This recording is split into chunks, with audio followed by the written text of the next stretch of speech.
Good morning, good afternoon, and good evening, everybody. Thank you for tuning in to another Supatease video. I think it's probably coming to no surprise at this point that we are entering a Warlock meta. The entire screen is turning purple, and with this composition that I'm going to be covering in today's video, I was able to climb in one day to 2400 rating this early on. It was a difficult task, but with this composition it made it a lot easier. And this composition is Demonology Warlock, Balanced Druid, Restoration Shaman, and I am opting to play the Kyrian version of Balanced Druid with this composition because empowering the Demonology's Warlock's damage during their Tyrant Go is so much more potent, as well as the fact that this composition focuses around burst damage and coordinated crowd control. You want to be utilizing Axe Toss on your kill target when you've got your Incapacitating Roar Cyclone or Root Solar Beam for the enemy healer, and then you can Cyclone the off target to isolate one player and then burst and blast them down,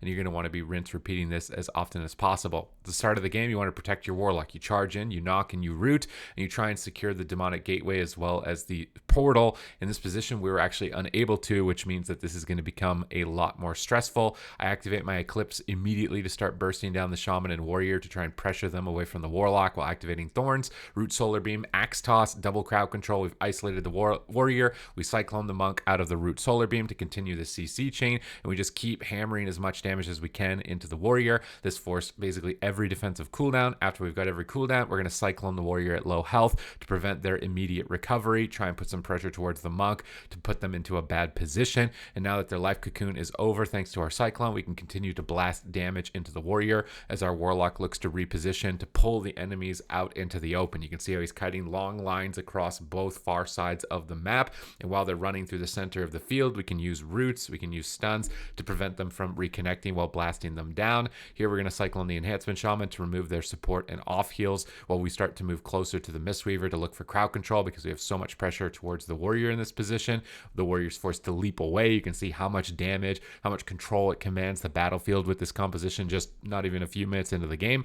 We get a Cyclone onto the Mistweaver. The Warrior is cowering behind the pillar. We're going to continue cycloning the Mistweaver, try and take them out of the game as long as possible in this position. We have Solar Beam we can chain out of the Cyclones. We've still got the Warrior dotted up. We're going to blast down the Shaman as well just to make sure that there's always damage going out while the Monk is crowd controlled. We can incap the Mistweaver. This gets Trinket and Revival, the most important cooldowns from the Mistweaver.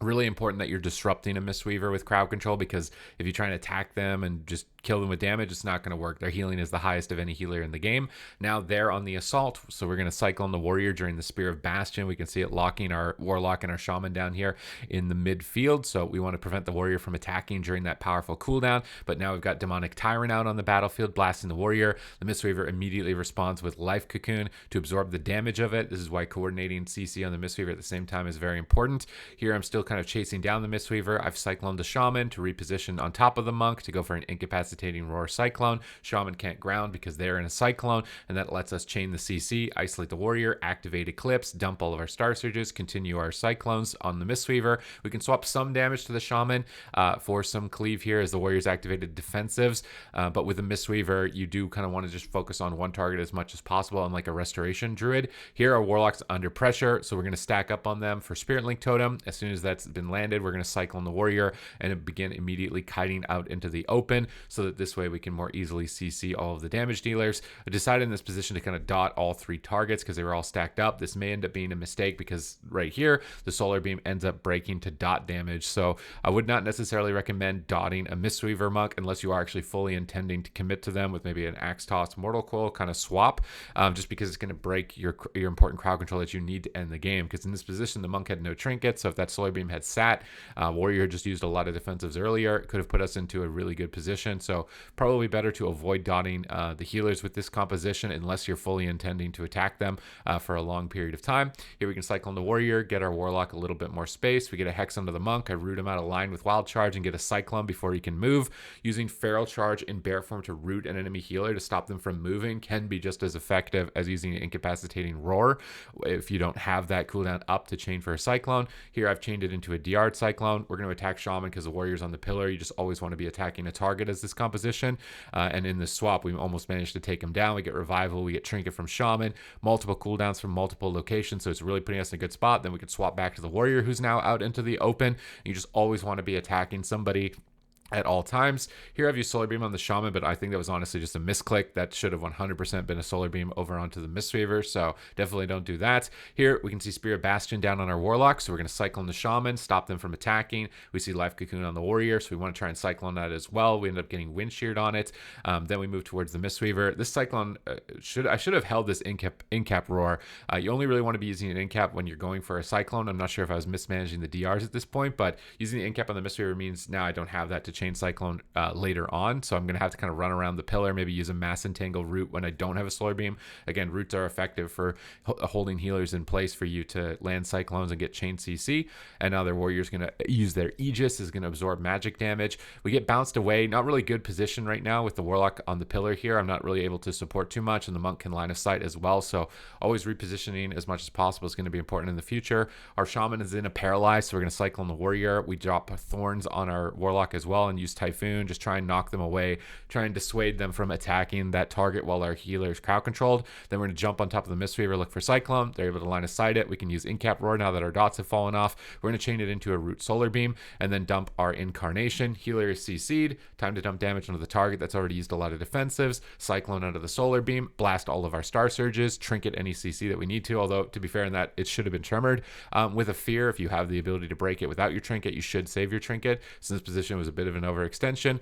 But with that push, we got Trinket from Warrior, we got Trinket from Monk, we got Life Cocoon, we got a lot of things out of the way, putting ourselves into an even better position. We've been maintaining momentum. We've Cycloned the Warrior at low health on Life Cocoon, preventing their immediate recovery. They're forced to run away and retreat to the pillar, which is putting us in an even better spot. And when enemies do this, as the comp that we're playing, your healer should look to drink. So right here, they're all hiding away from us. We can't attack. If we run on top of them, we're going to die.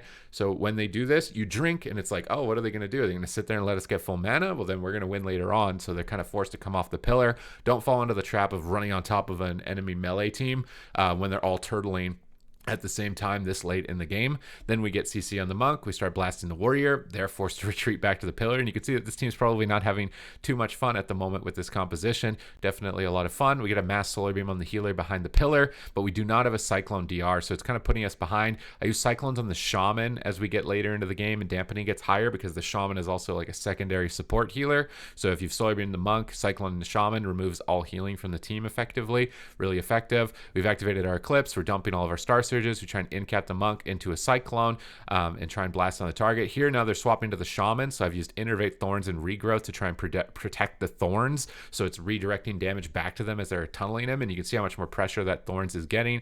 You do want to try and cover your Thorns when there's a purge on the other team. Now we've got them all stacked up. They're all getting cleaved down. There's a Mortal Wounds effect from the pet that cleaves into multiple targets, so if you are going to run on top of the team, I think you do actually want to multi-dot them at this point in the game when dampening is high. The risks you run with this is that it's going to be tough to crowd control. I in-cap, ends up just breaking to dots. We end up getting Revival here because they're going all in on our Shaman. They know there's no Astral Shift. This is like their last window to slip through, and I know it's their last window to slip through, so I'm still looking at Cyclones on DPS. Cycloning the Warrior, preventing them from reconnecting. Root Solar Beam the Monk. Again, in this position, he's fully dotted, so I end up casting Cyclone prematurely, anticipating that root to break, and then I'm immediately casting Starfire to get into Eclipse. This is a good time to empower, drop our Fury of Elune, and dump as many Star Surges as we can to try and get them away from our Shaman. We've used Thorns onto the Shaman. We're trying to regrow, trying to give some purge protection, and we're coming close to the Shaman because we're anticipating Spirit Link. We have no Earthen Wall Totem. We have no Astral Shift, so training Spirit Link Totem is going to likely be the next line of cooldowns, and this team's getting a lot closer training our Shaman.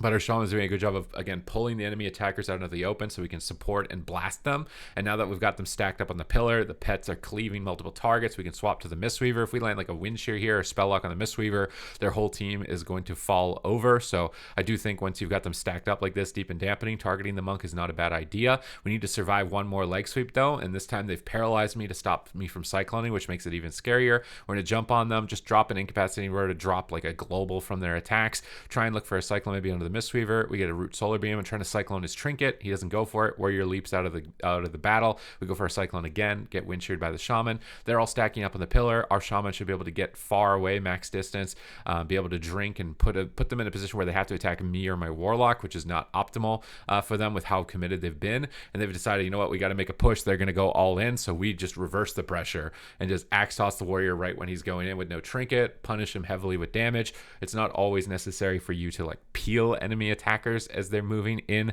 to try and finish the game. Sometimes it's just better to counter pressure and take them out as they're making their push. And you got to judge the situation. If the warrior's out of line side of their healer, no trinket, stun him behind the pillar, kill him rather than cyclone him, makes a lot more sense. But I hope that you enjoyed this video. This is a very fun composition to check out. It's interesting to see the different types of specs of warlocks that I've been able to make work. This comp was very fun. It fit well into kind of like the 3-2-1 CC meta while still having some sustained damage outside of that, decent dampening potential as well. And we were able to skyrocket. I feel like we didn't lose. We maybe lost one game in this whole session. And you can find links to those sessions in the description below as well if you want to check that out. And if you like this type of video, make sure you hit the subscribe button. It's greatly appreciated. I am working diligently to be a great resource for you to enhance your gameplay, get some entertainment value, and maximize your experience with World of Warcraft. And I've got that long-term goal of trying to get to 100,000 subscribers that you're going to help me along with by hitting it. Other than that, thank you very much for watching the video, and I will see you in the next one.